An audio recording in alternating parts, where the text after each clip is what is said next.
Hello, I'm Jan Shavinsky and you're watching Break the Fake. They make them, we break them and tell you all you need to know. Tonight, let's take a closer look at a scandal that's been causing quite the stir here in Poland. The affair involving Judge Schmidt, who fled Poland for Belarus earlier this week. Buckle up, because this story is a wild roller coaster from the beginning to end. Like a Polish version of Judge Dredd. Okay, maybe not, but exciting in its own way. So, Judge Schmidt has recently admitted to involvement in a scandal where back in 2019, members of the Polish judiciary were targeted by online hate campaigns, allegedly coordinated by staffers at the Polish Justice Ministry.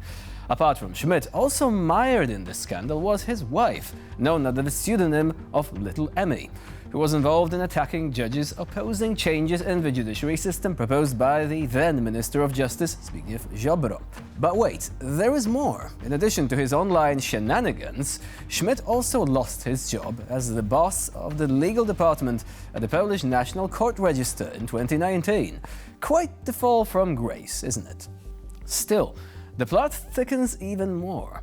According to Jacek Siewiera, who heads Poland's National Security Bureau, Schmidt's recent trip to Belarus is just the tip of the iceberg. Siewiera believes that the judge turned fugitive will now be used in a whole range of political activities, all of them part of the Kremlin's propaganda operations. And here is the kicker.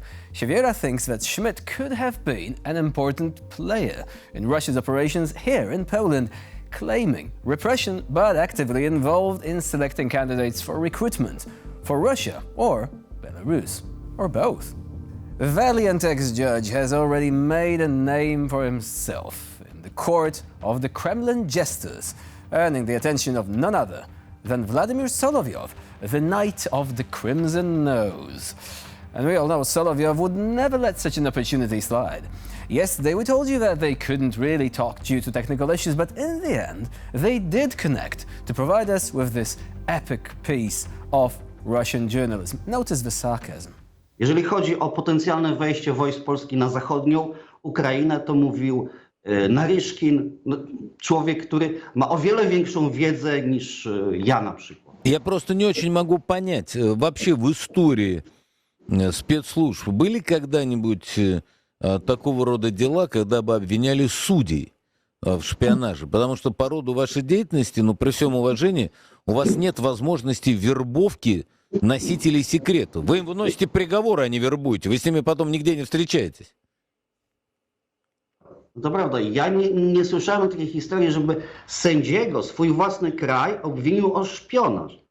Ta histeria, która się dzieje w Warszawie, jest po prostu nie do pojęcia dla mnie. Co tam się wyprawia? To, co Sikorski pisał. А он что так сильно нервничает? Dlaczego? То есть ему просто сам факт, что судья, человек, удостоверение которого подписывает президент страны, сказал, что страна не свободна? Это же свободная воля. Po drugie, ja myślę, że pan Sikorski może się obawiać o to, czy ktoś nie zacznie się przyglądać jego karierze, kim jest jego małżonka, z kim jest powiązana, kogo interesy reprezentuje. Może się okazać, że to wcale nie reprezentuje polskiego interesu. А что, это разве кого-то вызывает сомнения? Они американские агенты, это не скрывается. Послушайте, польская власть настолько давно вся легла под американцев, что здесь просто вопрос, чего влияние больше, немцев или американцев? To prawda. Wpływ amerykański jest bardzo silny w Polsce. Również aktywnie działają specsłużby amerykańskie, brytyjskie, CIA, MI6. Kraj jako kraj niepodległy, to Polska stoi pod wielkim znakiem zapytania. Mamy polityków, którzy w mojej ocenie realizują interesy obcych mocarstw, Ameryki, Wielkiej Brytanii, albo interesy po prostu lobbingowe. What a beautiful jumble of insinuations. Who can Anne Applebaum, the wife of Poland's foreign minister, represent, given that she's an American journalist? Well, no one said that the Russians are subtle. Sergei Naryshkin, the head of Russia's Foreign Intelligence Service, has long been spreading nonsense about Poland, allegedly being interested in seizing western parts of Ukraine. Now, the good judge probably knows that it's all just one big lie, designed for info operations. But now he has Kremlin handlers to satisfy, otherwise he might end up like the last defector to flee Poland for Belarus, one Private Czeczko, who hanged himself in a Minsk apartment a couple of months ago after arriving in Belarus. Some of the more gallows humor inclined in Poland are already joking that Schmidt won't have any trouble finding a place to live because Czeczko's apartment is still available. But let's go back for a moment to that embarrassing spectacle held at the Kremlin. Our half Tsar, half Communist Party leader once again crowned himself the absolute leader of the land of vodka, nukes and stolen toilets. Speaking at what was essentially his coronation, Putler ranted from the stage, and I quote, "As I solemnly assume the office of the president, I would like to thank the people of Russia living across the lands historically making up our great country, who safeguarded our right to be together with the motherland." End of a very cringy quote there. Where did he find those people in allegedly historical Russian lands that are so eagerly returning to Mother Russia's embrace? We can't find them anywhere. В эти торжественные и ответственные минуты вступления в должность президента хочу сердечно поблагодарить граждан России во всех регионах нашей страны, жителей наших исторических земель, отстоявших право быть вместе с Родиной. Хочу поклониться нашим героям, участникам специальной военной операции, всем, кто сражается за Отечество. Еще раз благодарю вас за оказанное мне доверие и поддержку. Another person who really outdid himself at the event was the KGB agent wearing an Orthodox priest's robes. After the inauguration, Patriarch Kirill wished Putin to remain at the helm of Russia to the end of his days, and then prayed for God to bless the dictator until the rest of his reign, which, he said, would only end with the turn of the century. Wait, so Putin's supposed to live forever now? Is he officially a vampire? Vlad the Invader, perhaps? Ну, и с дерзновением скажу, дай Бог, чтобы конец века и означал конец вашего пребывания во власти. У вас есть все для того, чтобы долго и успешно совершать это великое служение Родине. And now, one Kremlin mouthpiece you haven't seen in a while. But don't you worry, she's still working off the same script and the same bunch of nonsense. Any guesses as to who I am referring to? Oh yeah, the spokesperson of the Russian Federation's Foreign Ministry, one Maria Zakharova. In a recent appearance, she mentioned the losses sustained on the front by Kiev and the sorry situation of the Ukrainian military.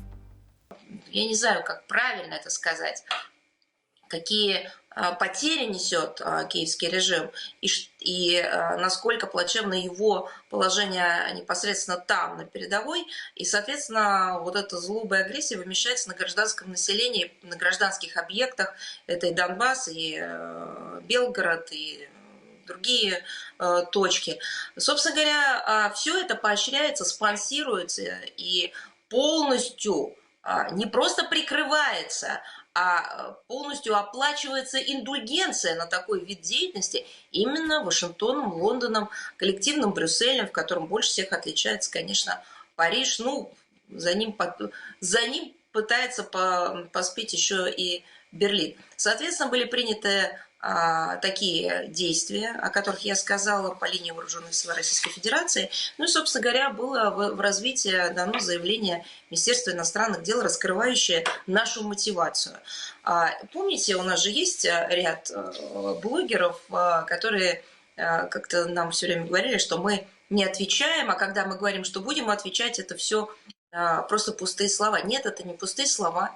Речь идет о действительно соразмерности вырабатываемых мер с учетом наших интересов.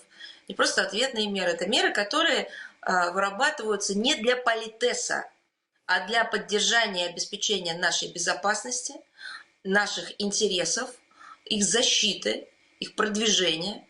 Вот и все. Поэтому после каждого действия или заявления с той стороны идет межведомственная работа, проработка соответствующих ответных мер, будь то экономика, финансы, юриспруденция, безопасность, и все, что с этим связано. Ну и, соответственно, вчера были вызваны 2 посла, британский и французский, которым было сделано соответствующее представление в отношении заявлений и шагов их руководителей. Here is the thing. Last night, Russia launched over 50 missiles and 20 Shahed drones, of which 39 and 20 respectively were downed before they reached their targets. Mind you, all of them far from the front. So who's the one attacking civilian infrastructure, Maria? Because it seems that Russia is taking out its impotent anger out on Ukrainian civilians. It doesn't matter how many lies you spread, we know who the actual terrorists are here. It's you and your ilk. A little bit like Hamas, really. No regard for civilian lives? Check. A penchant for bunkers and tunnels? Check.